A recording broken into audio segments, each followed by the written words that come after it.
Hello दोस्तों, welcome to aspirant 2025 में हम लोग सुर्खियों में रही प्रजातियां पढ़ रहे थे प्रीलिम्स 2025 के लिए रिवीजन पर्पज से। तो ये पहले लेक्चर में हम लोगों ने देखा था स्थलीय प्रजातियों को। आज हम लोग देखेंगे पक्षी हो गए, कीड़े मकोड़े हो गए, इनको पढ़ना है। तो हम लोग अपना स्टार्ट करते हैं।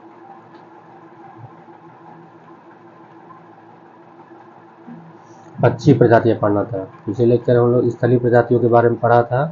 आप लोग को इनको रिवाइज करते रहना, काफ़ी इम्पोर्टेंट है। ये मुश्किल से 50-60 है, इनको पढ़ लेना है ना। इसके बाद है पक्षी प्रजातियों के बारे में। तो जिप्स इंडिकस भारतीय गिद्ध, पहला अपना जीव है भारतीय गिद्ध जिप्स इंडिकस। मधुमलाई टाइगर रिजर्व में स्थित मोयर घाटी। इनको काफ़ी सारी घाटियाँ, तो ज़्यादा नहीं याद करना है, बस जो न्यूज़ में है। जैसे यही हो गया मधुमलाई टाइगर रिजर्व, तो इसको देख लेना कि कहाँ कौन सी स्टेट में है और इसकी क्या इम्पोर्टेंस है। बस एक दो बातें। मधुमलाई टाइगर रिजर्व में स्थित मोयर घाटी एकमात्र ऐसा क्षेत्र है जहाँ वन्य पर्यावरण में जिप्स गिद्धों की सबसे बड़ी नेस्टिंग कॉलोनी है। तो इस न्यूज़ में क्या होता है कि जो मधुमलाई टाइगर रिजर्व है उसमें जो मोयर घाटी है वो एकमात्र जिप्स गिद्धों की नेस्टिंग कॉलोनी का मतलब जहाँ वो अंडे देती है और बच्चे करती है ना। इसकी विशेषता क्या होती है, भारतीय गिद्धों की विशेषता क्या है? इसकी गहरे रंग का सिर, ये गहरे रंग का सिर तथा हल्के सफ़ेद रंग के फर है। गर्दन के चारों ओर हल्के रंग का एक घेरा है, इसमें तो कुछ दिख नहीं रहा है, कॉलर की तरह। यह कॉलोनी में घोंसला बनाने वाला पक्षी है और अक्सर समूह में दिखाई देता है। इनकी आबादी में कमी होती जा रही है। वैसे लोग भारतीय गिद्धों को कभी समूह में देखा नहीं वैसे रियल लाइफ में, बट बोल रहा तो समझ लेते हैं कि इसकी मतलब ये समूहों में रहते हैं, मतलब सामाजिक प्राणी है। ठीक है, इसको वाइल्ड लाइफ सेंचुरी क्या है तो बताए थे। सब में फर्स्ट लगा देना, जो फर्स्ट से डिफरेंट है केवल उनको याद रख लेना, बाकी वाइल्ड लाइफ सेंचुरी 1 सब में ही लगाना। एक ये वाला हम लोगों को देखा था कि प्रजाति पुनर्प्राप्ति कार्यक्रम के अंतर्गत 22 प्रजातियों को जो संरक्षण किया गया है, तो उनमें से भी ये एक है भारतीय गिद्ध। इसकी पर्यावास की बात करें तो मुख्य रूप से खुले घास के मैदान में यह विशेष रूप से झारखंड, मध्य प्रदेश व राजस्थान में पाया जाता है। भारतीय गिद्ध झारखंड, राजस्थान व मध्य प्रदेश, सीधा अपना तीन राज्यों में पाया जाता है। जिप्स इंडिकस है ना, ध्यान रखना। जिप्स इंडिकस मधुमलाई टाइगर रिजर्व में स्थित। ठीक है, संरक्षण संबंधी प्रयास क्या है कि पशु चिकित्सा में उपयोग की जाने वाली डाइक्लोफेनाक, केटोप्रोफेन जैसी एंटी स्टेरॉयल, एंटी इन्फ्लेमेटरी रोधी दवाओं पर प्रतिबंध लगाया गया है। ये जो अपना पशुओं हैं उन पे दवा दी जाती थी, तो उनके अभी जब मर जाते हैं तो गिद्ध इनको खाते थे। तो ये एक एंटी प्रोटीन था, तो इसको एंटीबायोटिक था, तो इसको खाने के बाद ये लोग, इनमें भी कुछ बीमारियां हो जाती थी और इनकी जनसंख्या कम होती जा रही है। तो इसलिए संरक्षण प्रयास किए गए हैं और इन दवाइयों को बंद किया गया है। गिद्ध कार्य योजना 2020 से 25 5 साल के लिए गिद्ध कार्य योजना लॉन्च किया गया है ना। उसके बाद है अपना ग्रेट इंडियन बस्टर्ड।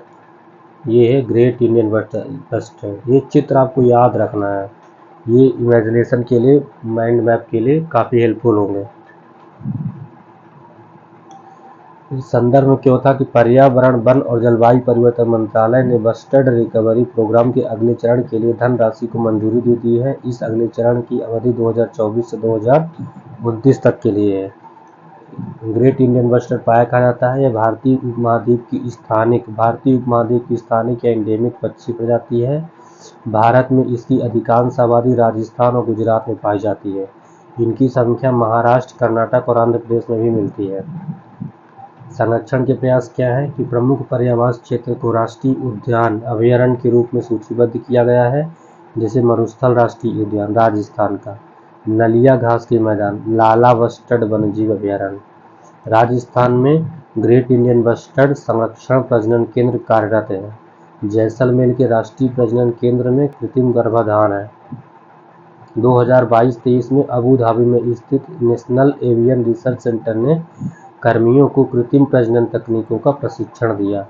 इसमें मेन ये जैसे क्रिटिकल इंडेंजर्ड है, ये ज़्यादा पूछता नहीं, बट ठीक इतने सारे याद रहेंगे नहीं, बस समझ लो इंडेंजर्ड लगभग जो न्यूज़ में इसका मतलब इंडेंजर्ड होगा, तो बस इसमें याद होगा, नहीं याद करना हो तो कर सकती हो। तो साइट्स की परिशिष्ट 1 में है, वाइल्ड लाइफ परिशिष्ट 1 में है।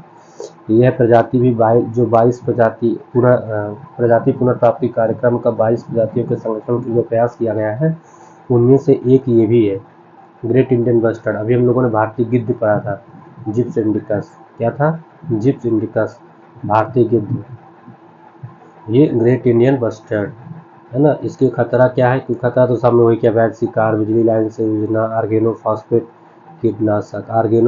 कीटनाशक, थोड़ा ध्यान रखा जाना। विशेषता क्या है, यह घास के मैदानों में रहने वाली भारतीय उपमहाद्वीप की एक स्थानिक प्रजाति है। लोगों ने पहले देख चुका है कि भारतीय उपमहाद्वीप की एक स्थानिक प्रजाति है। नर गोडावण में एक गुलर पाउच गले में एक थैलीनुमा संरचना होती है, जिससे वे हवा भरकर जोर से आवाज लगाते हैं ताकि मादा पक्षियों को आकर्षित किया जा सके। ये गुलर पाउच कुछ नहीं होती, इनमें देखते हो नाक ऐसे फूलता सिकुड़ता है। ये लोग हवा भर के रखते हैं ताकि जितना हवा भरी रहती है उतना ये लोग आवाज करके बोल सकते हैं, कम्युनिकेट करते हैं। जितनी तेज आवाज निकालते हैं उतना मादा ग्रेट इंडियन GIV को ये लोग आकर्षित करते हैं। बच्चों के पालन पोषण और देखभाल में नर की कोई भूमिका नहीं होती, देखो मतलब ये इसमें महिला ही देखती है।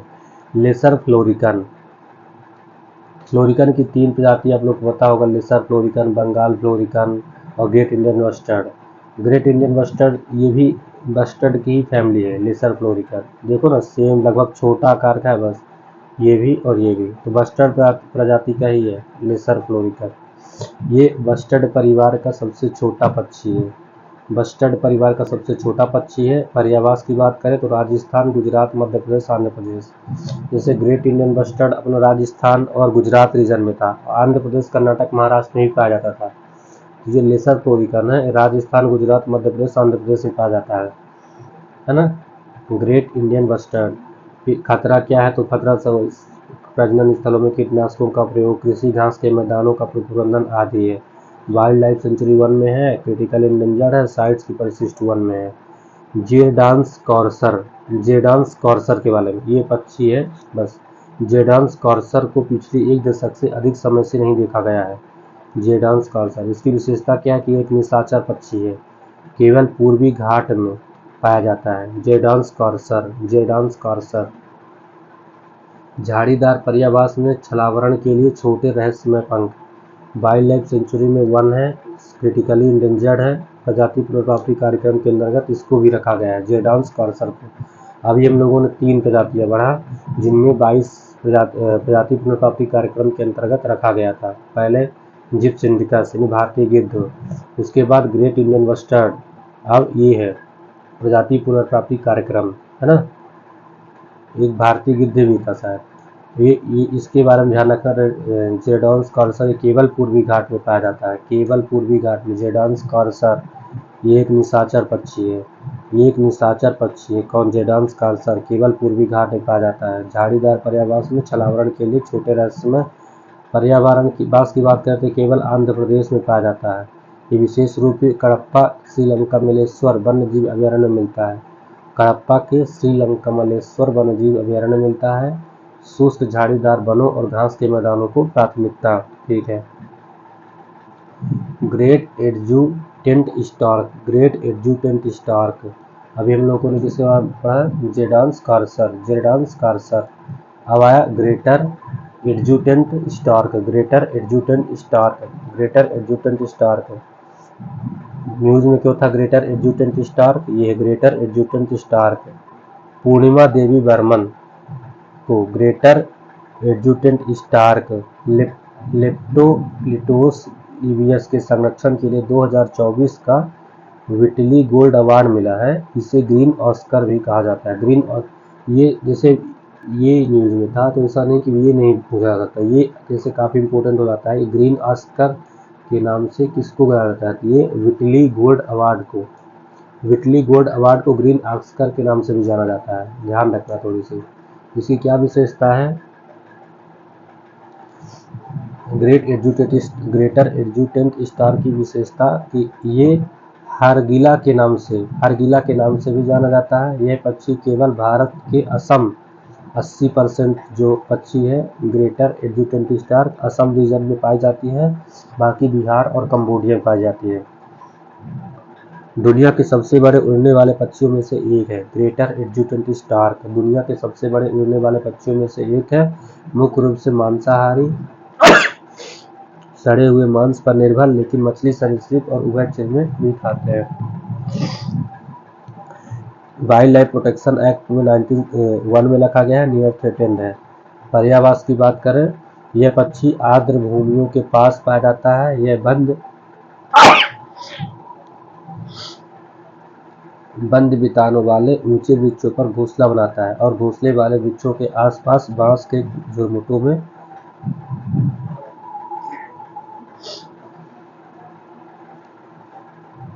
फिर है अमूर फाल्कन। ये मणिपुर के तामेंगलोंग जिले में अमूर फाल्कन के शिकार पर प्रतिबंध लगा दिया गया है। ठीक है, इसको ध्यान रखना है कि जो मणिपुर का तामेंगलोंग जिला है उसमें अमूर फाल्कन के शिकार पर प्रतिबंध लगा दिया गया है मणिपुर में। इसकी विशेषता क्या है? मणिपुर में इसे स्थानीय रूप से कहुआ आईपुना के नाम से जाना जाता है। कहुआ आईपुना प्रवासी शिकारी पक्षी। यह पक्षी अपने प्रजनन स्थल रूस और चीन से दक्षिण अफ्रीका तक की यात्रा करता है। यह 22,000 किलोमीटर की यात्रा करता है। यह किसी भी शिकारी पक्षी द्वारा की जाने वाली सबसे लंबी समुद्री यात्रा है। ध्यान रखना है इसको। फ्लोरिकन अमूर फाल्कन जो है, इसका नाम अमूर क्यों है? क्योंकि ये अमूर नदी के आसपास रहता है, इसलिए इसका नाम अमूर फाल्कन है ना। अमूर नदी पता है ना कि रसिया और चाइना के बीच जो प्राकृतिक सीमा बनाती है ईस्टर्न रीजन में, वो अमूर नदी होती है, तो अमूर फाल्कन उसका नाम इसीलिए पड़ा है।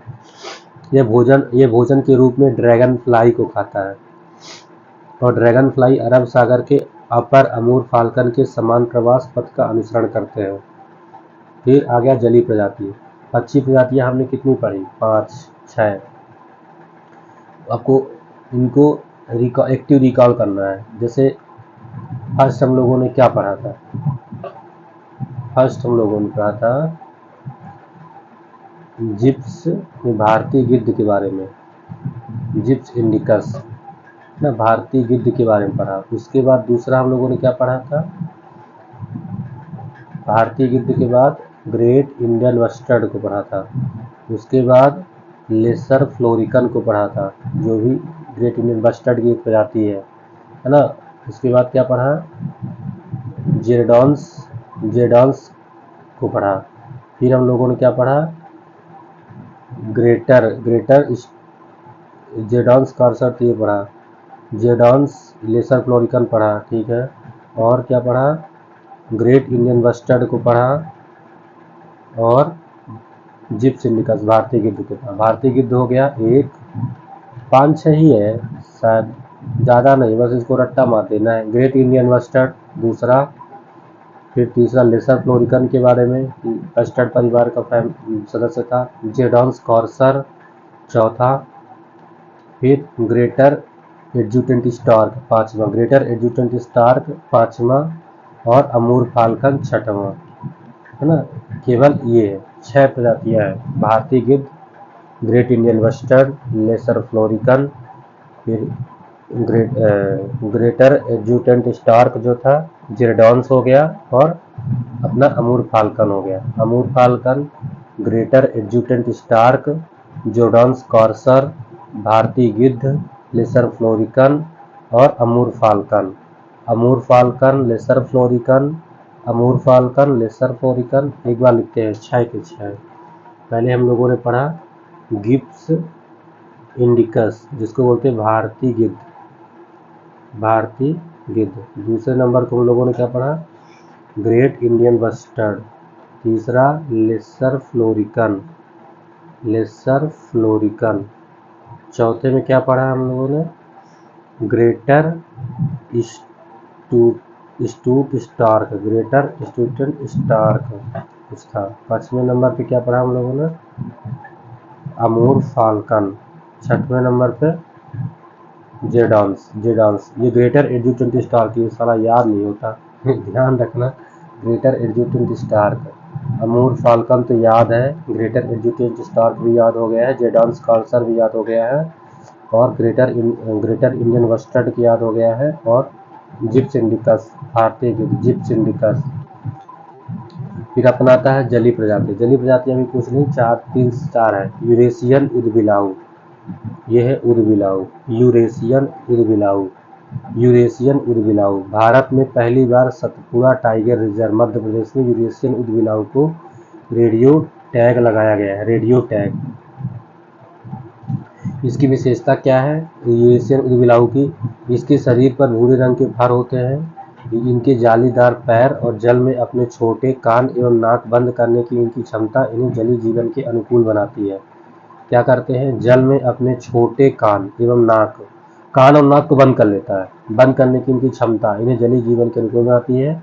भारत में उदबिलाऊ की 2 अन्य प्रजातियां भी हैं, स्मूथ कोटेड मतलब चिकनी खाल वाले, और एशियन छोटे पंजों वाला उदबिलाऊ। स्मूथ कोटेड मतलब चिकनी खाल वाला उदबिलाऊ, एशियन छोटे पंजों वाला उदबिलाऊ।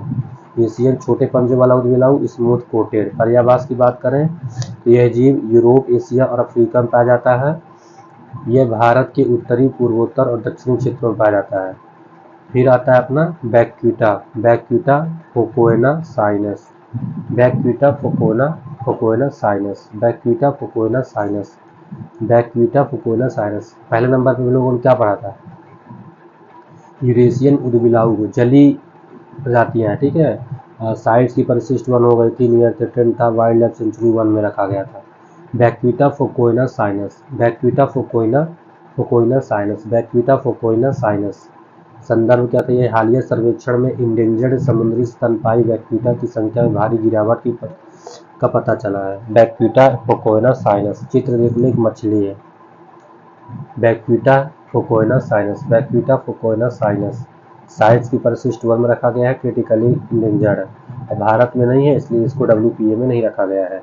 एक हालिया सर्वेक्षण में इंडेंजर्ड समुद्री स्तनपायी बैक्यूटा की संख्या में भारी कमी गई है। विशेषता क्या है कि यह सिटासियन समूह की सबसे छोटी और अब सर्वाधिक संकटग्रस्त प्रजाति है। यह डॉल्फिन और स्पर्म व्हेल की तरह दांत वाली व्हेल है, ध्यान रखना, इसमें भी दांत होता है। इसके विपरीत जो ब्लू व्हेल है ना, ब्लू व्हेल जैसी व्हेल में दांत की बजाय बेलीन होती है। ब्लू व्हेल, डॉल्फिन और स्पर्म व्हेल, डॉल्फिन जो गंगा नदी डॉल्फिन है ना, तो डॉल्फिन और स्पर्म व्हेल जो होती है उनमें दांत होते हैं, जबकि ब्लू व्हेल में दांत नहीं होते, बेलीन होता है। बेलीन प्लेट्स वास्तव में मुंह के अंदर फिल्टर फीडिंग सिस्टम है जो शिकार को छलनी करने में सहायता करता है। फिल्टर फीडिंग सिस्टम है जो शिकार को छलनी करने में सहायता करता है। पर्यावास की बात करें, यह कैलिफोर्निया की खाड़ी की स्थानिक प्रजाति है। यहाँ बैक्यूटा की प्रजाति है, कैलिफोर्निया की खाड़ी की स्थानिक प्रजाति है। यहाँ बैक्यूटा की प्रजातियां कोलोराडो मुहाने की सीमा पर उतने पानी में पाई जाती है। ठीक है, अभी हम लोग ब्लू व्हेल के बारे में देखते हैं। बैक्यूटा भी एक प्रकार की इसी सिटासियन समूह की छोटी समूह की, ठीक है। ये भी मछली की प्रजाति से व्हेल जैसी थी, दांत इसमें भी थे डॉल्फिन और स्पर्म व्हेल की तरह। और जो ब्लू व्हेल है, ये है अपने ब्लू व्हेल, इसके दांत नहीं होते, इसके बेलीज होते हैं। क्या होते हैं? बेलीन होते हैं। लगभग 60 वर्षों के बाद सेशल्स के निकट समुद्री तल में ब्लू व्हेल को फिर से देखा गया है। सेशल्स द्वीप को पता ही ना, सेशल्स रियूनियन उधर ही है ना, सेशल्स भारत से मॉरिस, उधर फिर मॉरिशस है, इधर वेस्ट रीजन पे है, एक मेडागास्कर के पूर्वी भाग में। तो विशेषता क्या है कि ये पृथ्वी के सबसे बड़ा और सबसे ऊंची आवाज वाला जीव है। पृथ्वी का सबसे बड़ा और सबसे ऊंची आवाज वाला जीव है। जीवन साथी लगभग 80 से 90 वर्ष। जीवन अवधि सामाजिकता कभी कभी छोटे समूहों में तैरती हुई दिखाई देती है, लेकिन आमतौर पर अकेले या जोड़े में पाई जाती है ब्लू व्हेल। आहार क्या है कि मुख्य रूप से क्रिल को अपना भोजन बनाती है। क्रिल एक समुद्री क्रस्टेशियाई कड़े खोल वाला जीव है, क्रिल। पर्यावास की बात करें तो यह आर्कटिक महासागर को छोड़कर विश्व के सभी महासागर में पाई जाती है। आर्कटिक महासागर में ब्लू व्हेल नहीं पाई जाती। आर्कटिक महासागर यूरोप के उत्तर रीजन में, तो आर्कटिक महासागर में ब्लू व्हेल नहीं पाई जाती, बाकी हर सभी महासागरों में पाई जाती है। तो ब्लू व्हेल हो गया, डॉल्फिन हो गया, ये जो मछली की प्रजातियां हैं कुछ उनको ध्यान रखना, जैसे ब्लू व्हेल हो गया, डॉल्फिन हो गया, और अपना क्या हो गया, स्पर्म व्हेल हो गया, और बैक्यूटा हो गया। ये 4 तो हम लोगों ने मछली प्रजातियां भी देखा है ना। बैक्यूटा, देखो ब्लू व्हेल हो गया, डॉल्फिन हो गया, स्पर्म व्हेल हो गया, और बैक्यूटा हो गया, है ना। 3-4 तो है, उनको आपको ध्यान रख लेना है। बैक्यूटा, यूरेशियन उर्बिलाउ, ठीक है। गंगा नदी डॉल्फिन, अभी हम लोगों ने पढ़ा मछली प्रजातियां 4 है, कौन कौन सी थी? अभी हम लोगों ने इधर जस्ट देखा क्या, एक हो गया ब्लू व्हेल, ब्लू व्हेल, ठीक है, जो कहाँ पाई जाती है, आर्कटिक को छोड़कर लगभग सभी समुद्रों में पाई जाती है। इसके दांत नहीं होते, इसके बेलीज होते हैं। दूसरा हमने पढ़ा स्पर्म, स्पर्म व्हेल, ये कहाँ पाई जाती है, लगभग कैलिफोर्निया रीजन में। फिर तीसरी स्पर्म व्हेल के बाद हम लोग पढ़ा बैक्यूटा, ये कैलिफोर्निया रीजन में अमेरिका में ही पाई जाती है। बैक्यूटा पढ़ा, स्पर्म व्हेल पढ़ा, ब्लू व्हेल पढ़ा, और डॉल्फिन पढ़ा, जो गंगा नदी डॉल्फिन भी है अपने, है ना। अपना जो राष्ट्रीय जलीय जीव कौन है, तो डॉल्फिन ही है, गंगा नदी डॉल्फिन, गंगा डॉल्फिन। ये संरक्षण की स्थिति की बात करें, गंगा नदी डॉल्फिन, इसका चेहरा देख रहे हैं ऐसा है ना यहाँ पे। भारत में पहली बार गंगा नदी डॉल्फिन को टैग किया गया।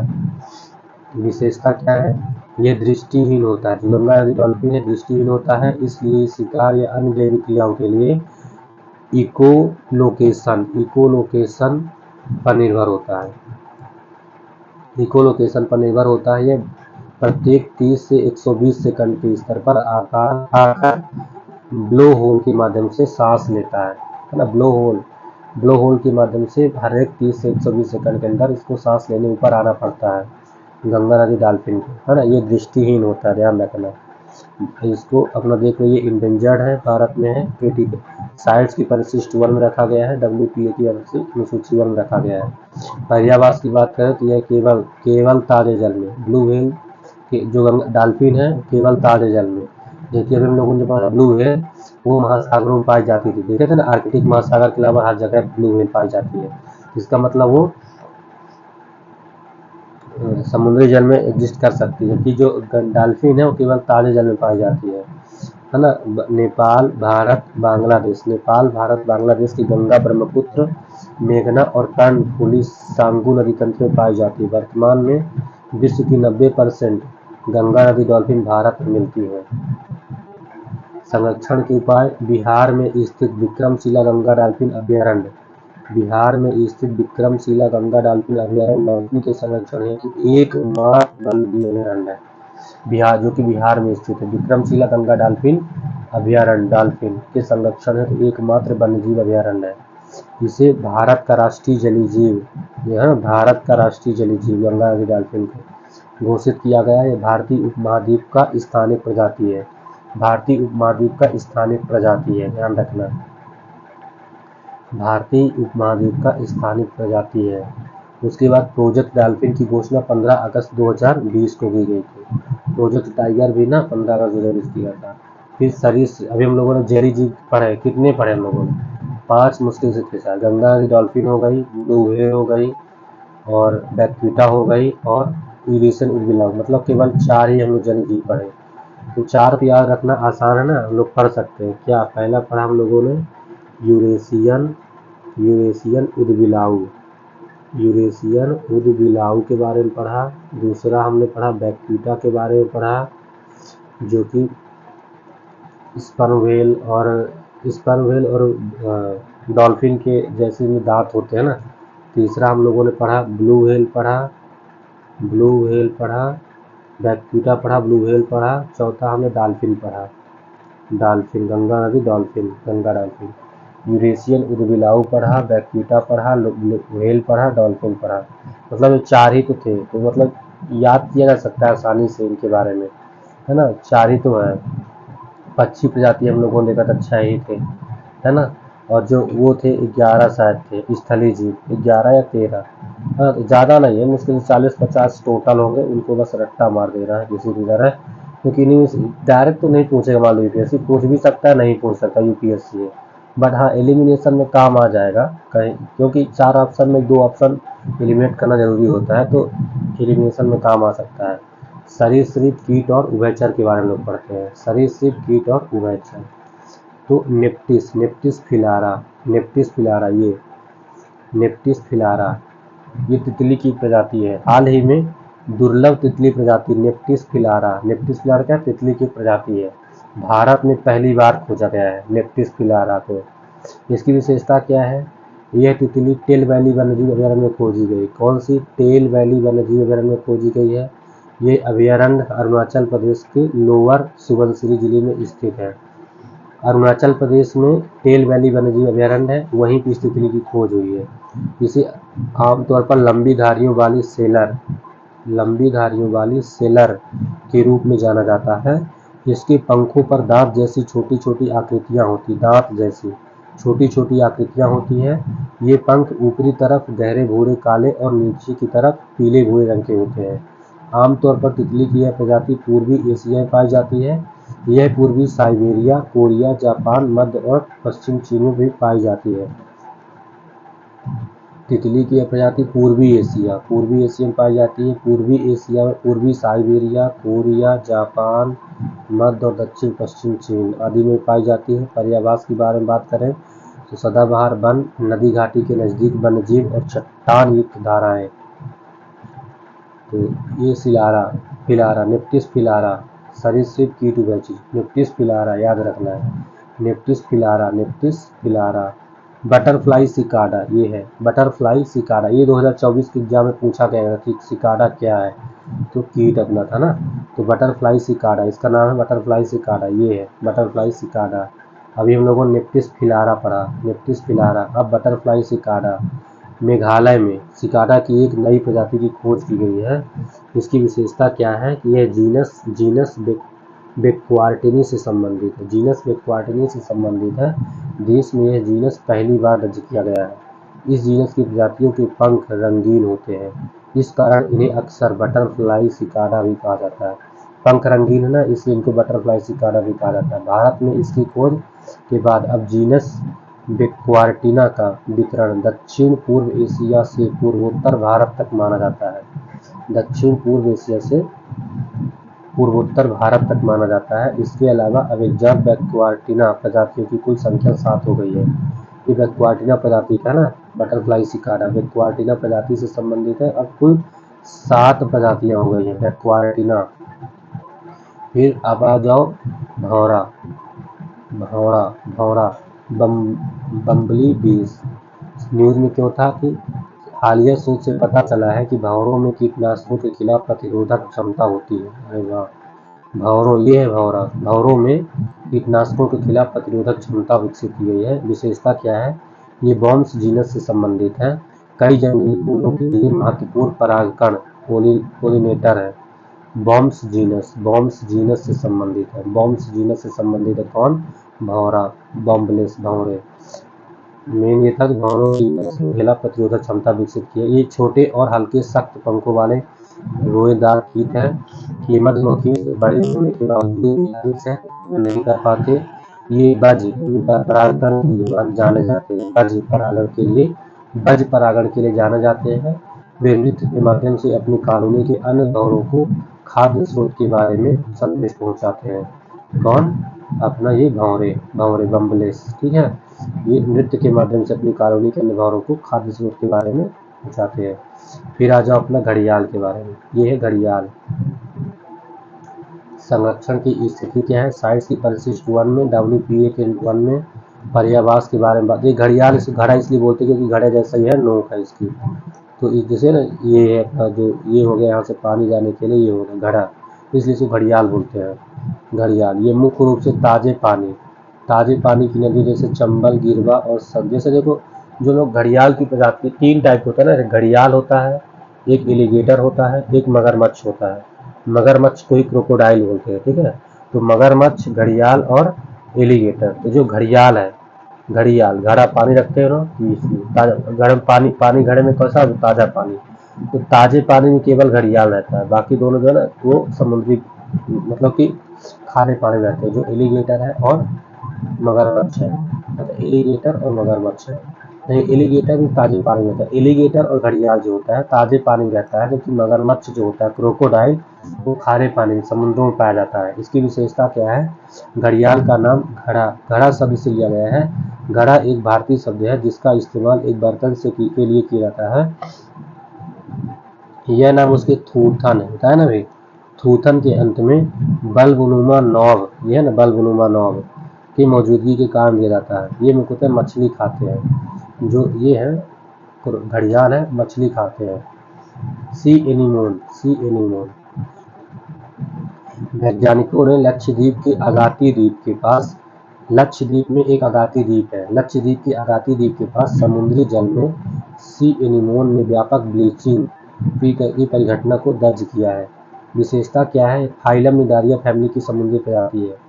फाइलम निडारिया फैमिली की समुद्री प्रजाति है। सी एनीमोन शिकारी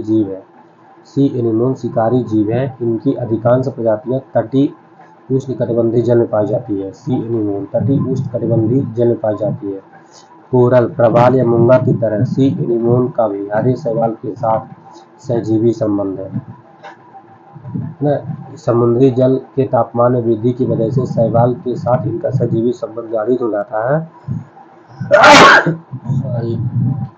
इसकी वजह से इसे ब्लीचिंग की परिघटना दर्ज की गई है। सी एनीमोन चित्र भर ध्यान में रखना, थोड़ा बहुत चीजें याद आ जाएंगी। इनका क्लाउन फिश के साथ भी सहजीवी संबंध होता है। क्लाउन फिश के साथ भी सहजीवी संबंध होता है सी एनीमोन का। क्लाउन फिश एनीमोन के चुभने वाले स्पर्शकों की वजह से सुरक्षित रहती है। बदले में एनीमोन को क्लाउन फिश के आहार से भोजन मिलता है। यह प्रजाति समुद्र में बेंथिक क्षेत्र पारिस्थितिकी तंत्र में प्रमुख भूजैव रासायनिक भूमिका निभाता है। फिर बैटिलिप्स चंद्रायणी, अभी हम लोगों ने 3-4 ही पढ़ा ना। एक फिलारा पढ़ा, एक सिकारा पढ़ा, सी एनीमोन पढ़ा, घड़ियाल पढ़ा, 4 भंवरा भी पढ़ा, 5 हो गए। बटरफ्लाई सिकारा, एक है फिलारा नेप्टिस फिलारा, दूसरा सिकारा, तीसरा भंवरा, चौथा घड़ियाल, पांचवा सी एनीमोन, 5 पढ़ा। छठवां बैटिलिप्स चंद्रायणी के बारे में। बैटिलिप्स चंद्रायणी न्यूज में क्यों था? तमिलनाडु के दक्षिण पूर्वी तट में समुद्री टारडीग्रेड की एक नई प्रजाति की खोज की गई है। बैटिलिप्स चंद्रायणी, इसका चित्र देख लो, खतरनाक दिख रहा है। तमिलनाडु के दक्षिण पूर्वी तट में समुद्री टारडीग्रेड के एक नई प्रजाति की खोज की गई है। इसका नाम चंद्रयान-3 चंद्र मिशन के नाम पर बैटिलिप्स चंद्रायणी रखा गया है। बैटिलिप्स चंद्रायणी चंद्रयान-3 के उपलक्ष्य में इसका नाम बैटिलिप्स चंद्रायणी रखा गया है। इसकी विशेषता क्या है कि भारतीय जल क्षेत्र में वैज्ञानिक रूप से वर्णित तीसरी समुद्री टारडीग्रेड प्रजाति है। इसकी एक समलंब ट्रैपेजॉइड आकार के सिर और पैनी नोक के साथ संवेदी रीढ़ से युक्त 4 जोड़ी टांगें होती हैं। एक जोड़ी, दूसरा जोड़ी, तीसरा जोड़ी, चौथा जोड़ी, है ना टांग। ये 4 जोड़ी टांग होती है। ये आयताकार का होता है। ये चरम पर्यावरणीय दिशाओं में भी जीवित रह सकते हैं। ये इसकी स्पेशल विशेषता है कि चरम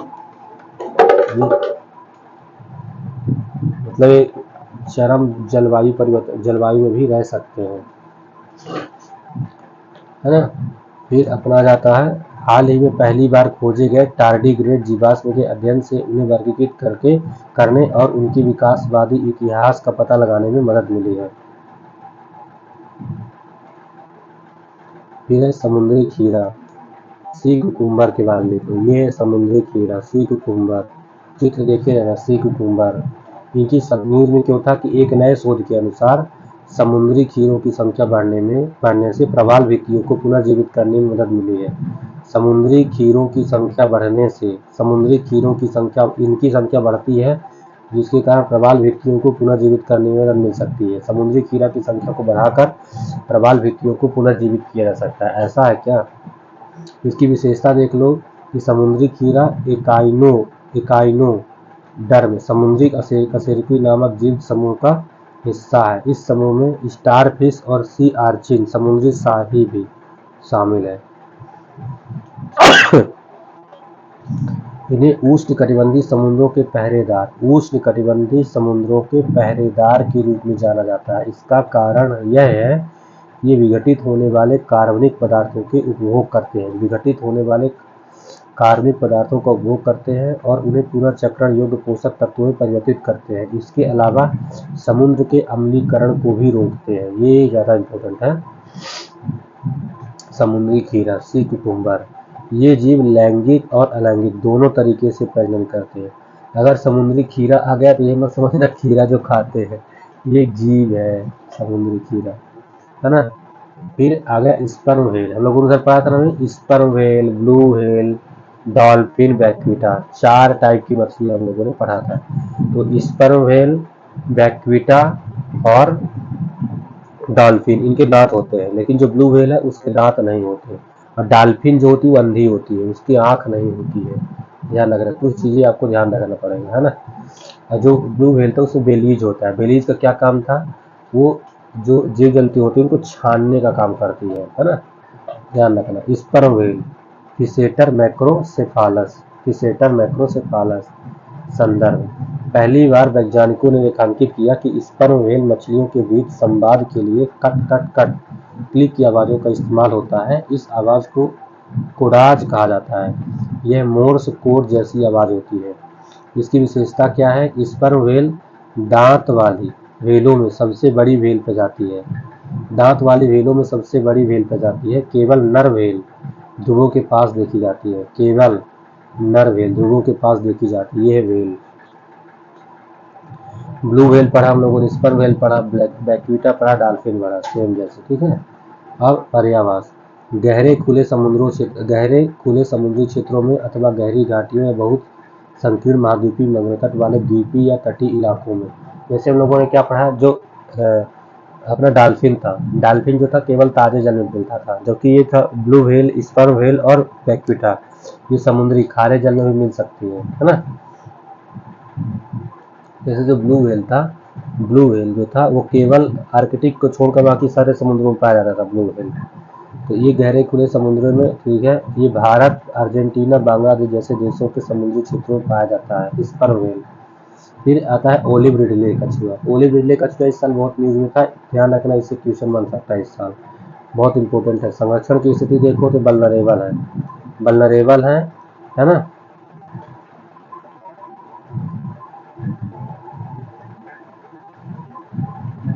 ये क्या है, वल्नरेबल है, साइज की परिशिष्ट 1 में रखा गया इनको।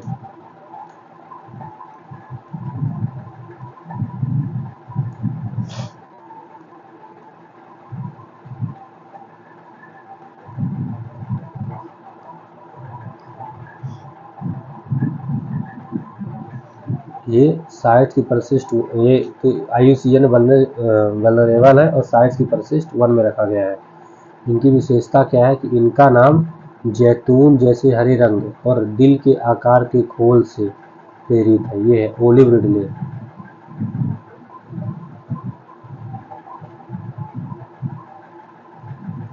ओलिव रिडले कछुआ के बारे में, है ना।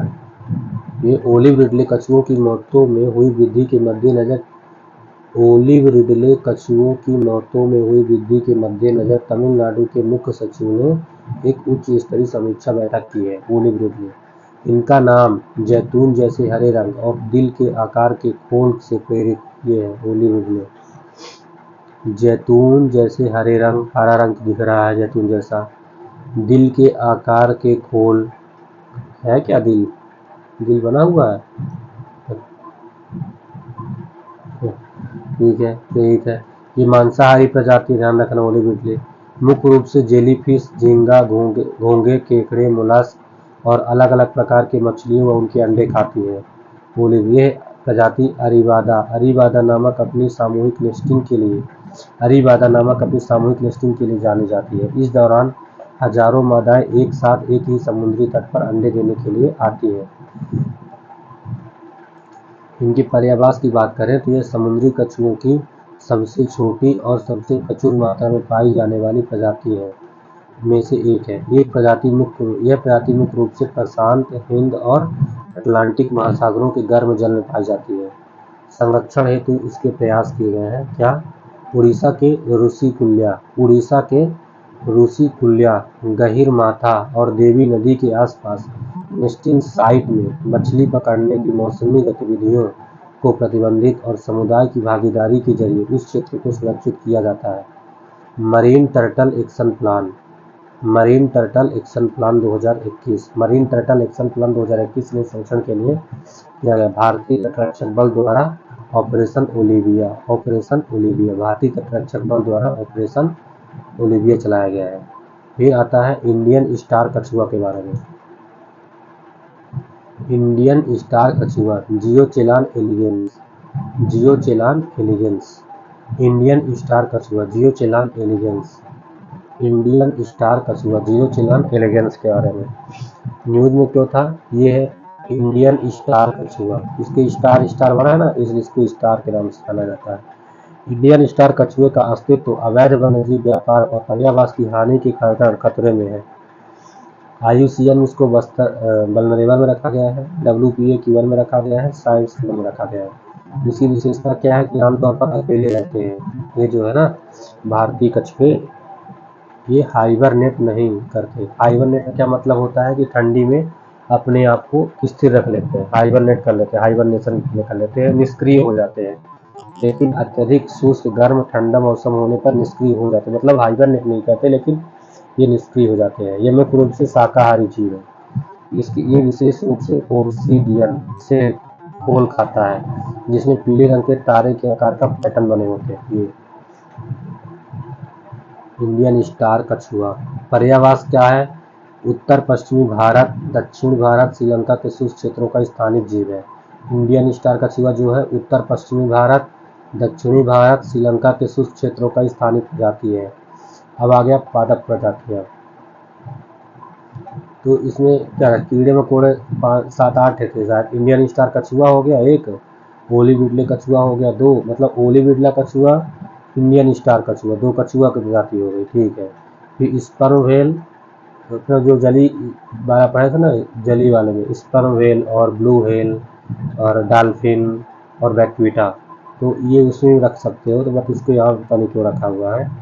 समुद्री खीरा के बारे में पढ़ा, सी कुकुम्बर एक जीव है ना, जो कि समुद्र के अम्लीकरण को रोकता है ना, लोगों ने इसके बारे में पढ़ा। बैटिलिप्स चंद्रायणी, चंद्रयान 3 के नाम पर इसका नामकरण किया गया है, बैटिलिप्स चंद्रायणी। उसके बाद हम लोगों ने सी एनिमोन के बारे में देखा, सी एनिमोन, ये चित्र देख लो तो याद आ जाएगा, है ना। इसके बाद घड़ियाल के बारे में लोगों ने देखा था, भंवरा के बारे में देखा था।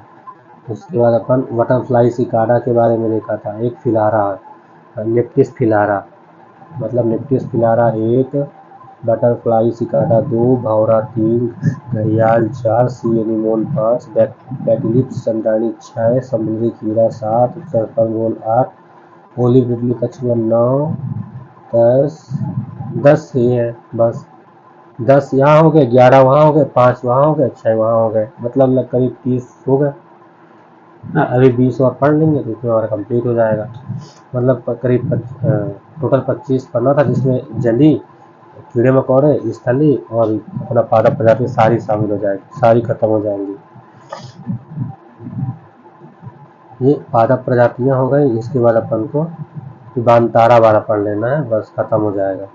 ज़्यादा नहीं, छोटा ही है ये, पिबानतारा वाला पढ़ लेना है, ओके। आज के लिए हम लोग इतना ही रखते हैं, इसको हम लोग नेक्स्ट लेक्चर देख लेते हैं, ठीक है। तो बाकी रिवीजन कर लो ना 1-2 बार तो पूरा कंप्लीट हो जाएगा। अगर इसकी PDF चाहिए आप लोग को तो मेरा टेलीग्राम चैनल मैं इस डिस्क्रिप्शन बॉक्स में दे दूंगा, तो आप वहाँ से ज्वाइन करके सेम PDF आप निकलवा के इससे पढ़ सकते हो, है ना। आज के लिए इतना ही रखते हैं, ठीक है, ओके, धन्यवाद।